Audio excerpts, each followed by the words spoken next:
I don't know, it's worth to ask, but you don't want to miss that about JVP and Jadihala Urume and other parties, their growth, how healthy is for the Sri Lanka? I don't know that they're going to grow. You know, this jump from 13, from 1 to 13 to 39 or whatever it is of JVP is purely because they were on the backs of the SLFP. I think the election is going to come probably in December, when the JVP are going to be on their own. We'll see whether they get 39 seats. Are they going to get about 15? The Sinhala people realize that these are the guys who are blocking the peace. Where the JHU is concerned, I'll be jolly surprised if they return one person to parliament next time. And if they do, then the Sinhala people deserve what they get. If they want Buddhist monks running around defaming the religion to which my mother belonged, I come from a strictly very potent Buddhist family. My mother's half, my Christian half come from my father. It's time that the Sinhala Buddhists asked, is this what Buddha taught? And once that is pointed out, I think the Buddhist monks will have to pipe down. Dr. Senewiratne, I have a lot to talk to you, but the time doesn't permit. But I have even your interviews in the past, SBS Dateline interviews and Washington interviews, plus extra, plus some of your experience in your profession, that secrecy and health and so many other things I have read, and I have a lot of things to ask, but the time doesn't permit.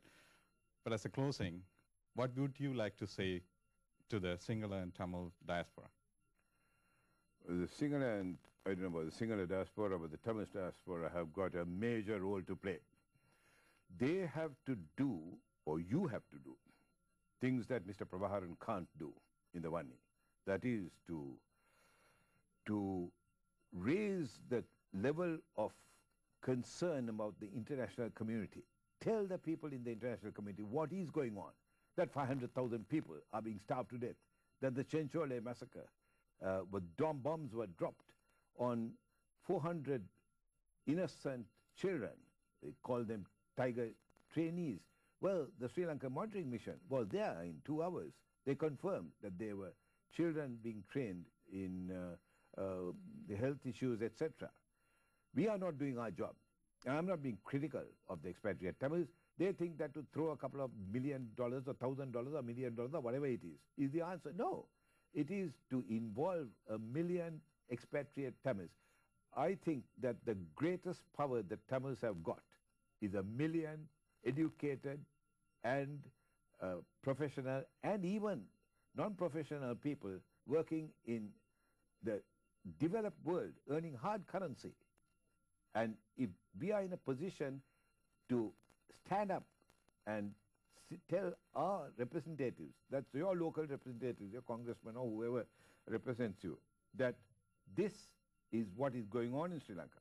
Then ask your papers.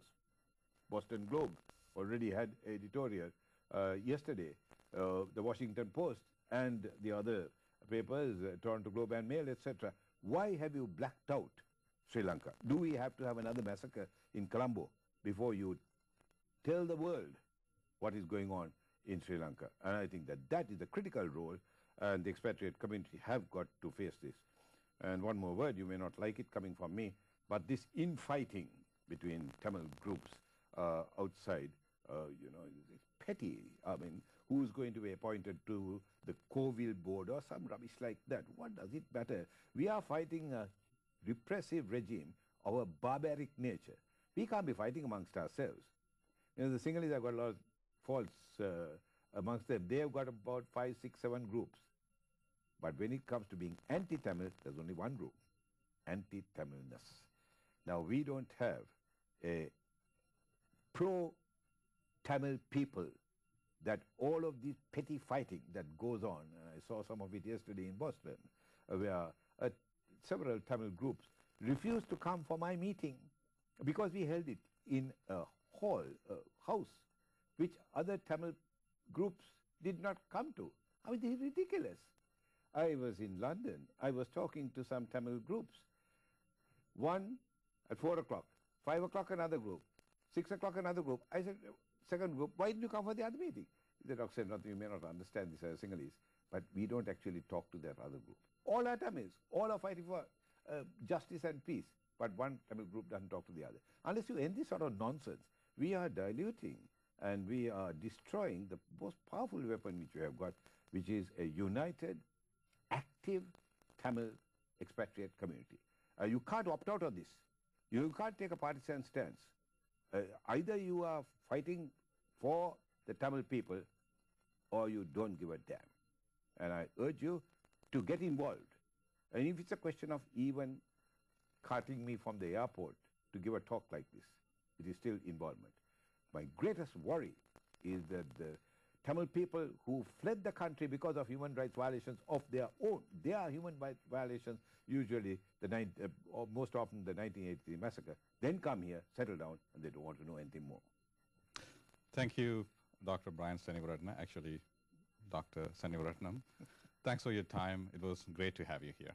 Thank you very much indeed. Thank you.